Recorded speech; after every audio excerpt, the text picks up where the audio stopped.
Y continuamos con la cuarta parte. La que hicimos anteriormente es la tercera parte. Como habrán comprobado al estudiar nuevamente algunas de las lecciones del primer curso, estas encierran conceptos que antes se les habían escapado. ¿Por qué? Porque cuando las estudiaron por primera vez su mente no estaba todavía preparada para profundizar esos conceptos como lo está ahora, después de algún tiempo de estudio. El conocimiento expresado en palabras debe ser considerado como la materialización de algo espiritual. Todo lo que existe en nuestro mundo es siempre la materialización de algo espiritual, porque la esencia, la vida, es espíritu y la forma es instrumento de manifestación de lo espiritual. La palabra debe también ser considerada como una forma física que contiene una esencia espiritual que en las enseñanzas es el concepto espiritual que se nos quiere expresar con ella. Ese concepto espiritual nosotros debemos buscarlo y lo encontraremos mediante nuestro deseo de conocimiento y de perfeccionamiento.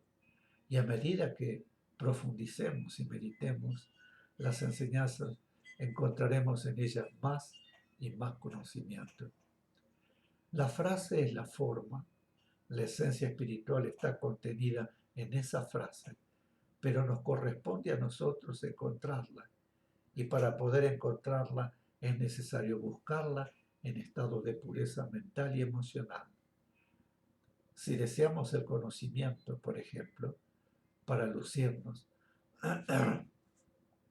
ante los demás, no encontraremos nada, pero si deseamos el conocimiento para perfeccionarnos cada vez más, para servir cada vez mejor, encontraremos cada vez más conocimiento en estas enseñanzas que estamos recibiendo.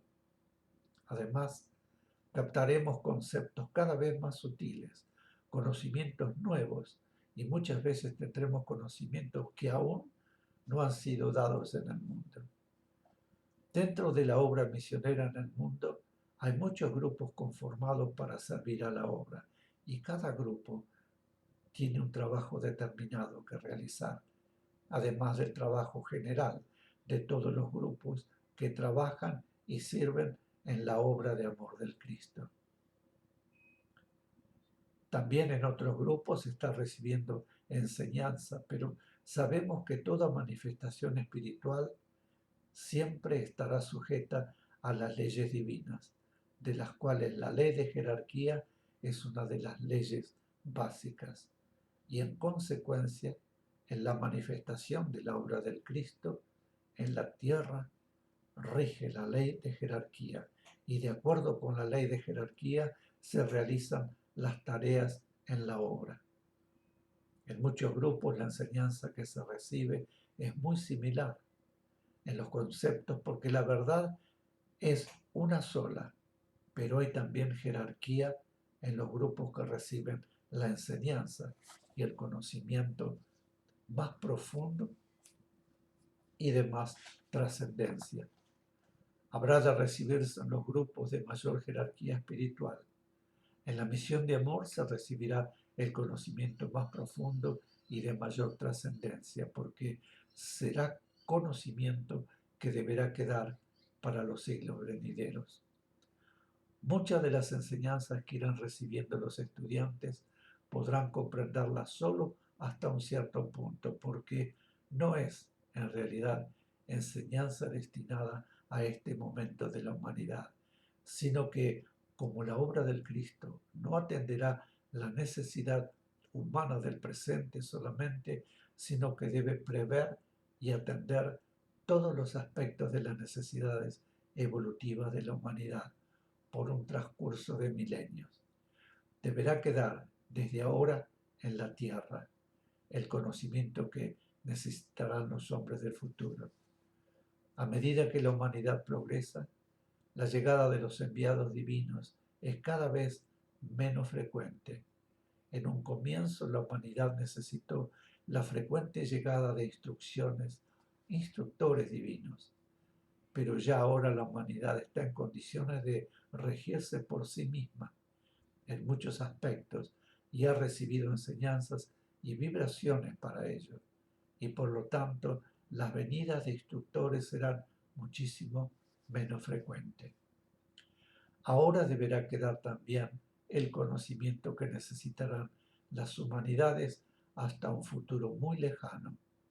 Es por ello que muchas enseñanzas ahora solo serán comprendidas en parte y algunas cosas tal vez no las entenderemos, pues deberemos ser los receptores de enseñanzas destinadas a humanidades futuras que tendrán ya una mente más utilizada, más amplia y otras necesidades de progreso que las que conciernen a la humanidad en este momento evolutivo. Mensaje. Desde lo superior descienden vibraciones poderosísimas que solamente pueden llegar a la Tierra cuando son traídas por grupos armónicos y espiritualmente capacitados, como el que constituyen ustedes en la misión de amor, respondiendo a la necesidad del trabajo. Esas vibraciones que se reciben en conjunto son absorbidas individualmente de acuerdo con la preparación espiritual de cada uno.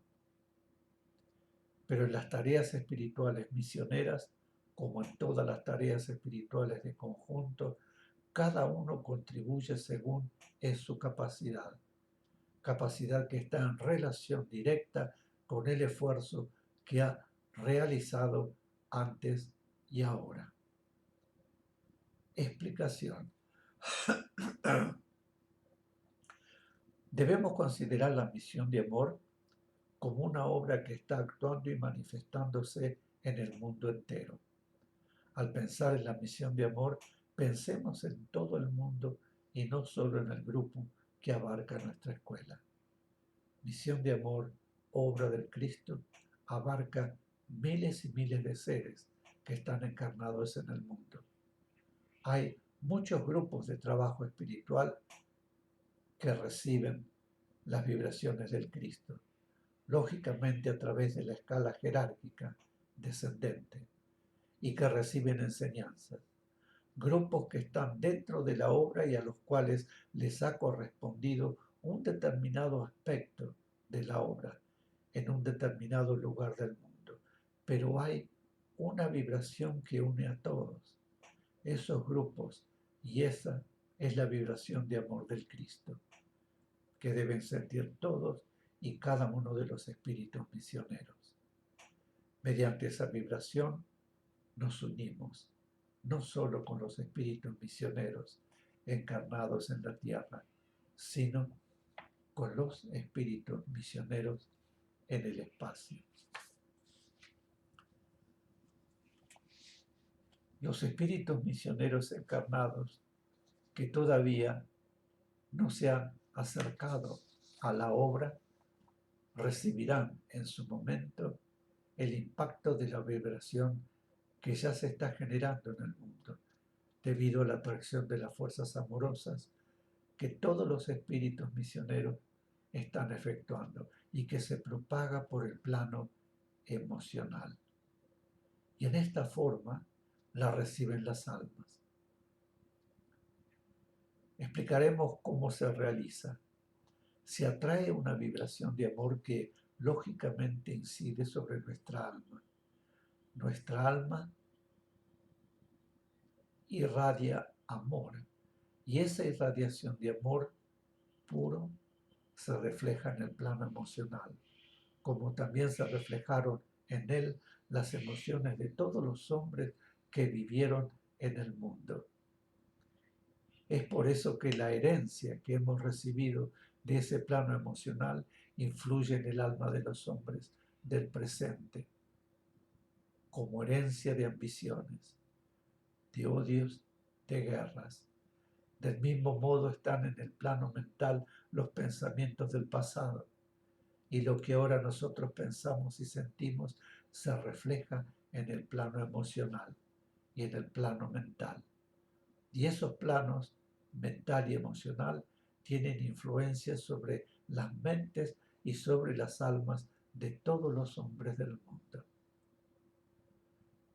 Así, nuestra proyección amorosa, nuestro deseo amoroso puede reflejarse en un ser aunque esté a enorme distancia. No porque nosotros la mandamos directamente, sino porque la proyección la recibe el plano y del plano la recibe la mente o el alma del ser a quien nosotros deseamos proyectarle. Y también todo aquel que esté en condiciones de captarla. Pensemos en la responsabilidad que alcanza a quienes poseen fuerza mental y emocional. Responsabilidad de pensar y de sentir, siempre en forma pura. Pues los pensamientos y sentimientos, cuando proceden de una mente y un alma con fuerza, tienen influencia sobre muchísimos otros seres, pudiendo así dar origen a hechos de bien y también a hechos de mal. La vibración de mal es la vibración de amor que los espíritus misioneros proyectan sobre el plano emocional, la captan otros seres que son también espíritus misioneros. Y como es la vibración que ya poseen desde milenios y con la cual deben trabajar, sienten ese llamado y se inquietan y desean y procuran acercarse a un grupo de carácter espiritual para realizar tarea amorosa. Y así es como llegan al grupo al que están destinados para trabajar. Cada ser pertenece a un grupo espiritual, ya sea por trabajo realizado desde siglos o porque la ley los ha agrupado de acuerdo con su necesidad espiritual, para que al trabajar, haciendo el bien a los demás, encuentren el bien para su propio espíritu. No olvidemos que al hacer el bien a los demás, en realidad nos estamos haciendo bien a nosotros mismos y a cada uno se le ha asignado la tarea que constituye su propia necesidad espiritual. Así, por ejemplo, aquel a quien corresponde realizar una tarea de amor, supongamos atendiendo enfermos, es porque dentro de su necesidad espiritual está que él prodigue su amor a los enfermos.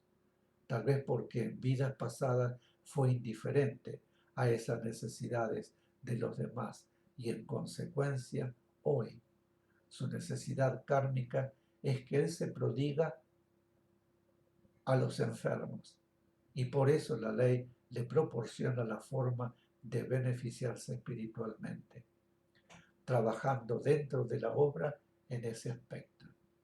Hay que tener en cuenta que no es por ser superiores ni mejores que a uno se le asigna una tarea y a otros otra, sino que es siempre una razón de la propia necesidad espiritual.